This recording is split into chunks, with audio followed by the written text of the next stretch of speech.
हाय दोस्तों, आज एक कंप्लेन लेके आया है TBS एंटॉक OXT का।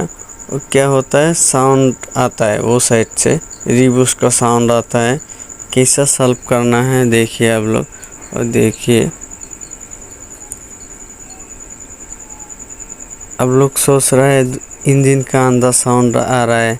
वो झटका, थोड़ा सा झटका खाने से, थोड़ा सा गड्ढा में लगने से ऐसा साउंड आता है। देखिए, और गिरीज डाल के थोड़ा ज़्यादा नहीं है, थोड़ा गिरीज डाल के आप लोग लगाइए, वो साउंड नहीं आएगा। वो OXT एंटॉक का यही प्रॉब्लम आता है, वो इसलिए आप लोगों को पास शेयर कर रहा है। देखिए, और आपको वीडियो अच्छी लगी तो शेयर करना भूलिए, लाइक करना भूलिए।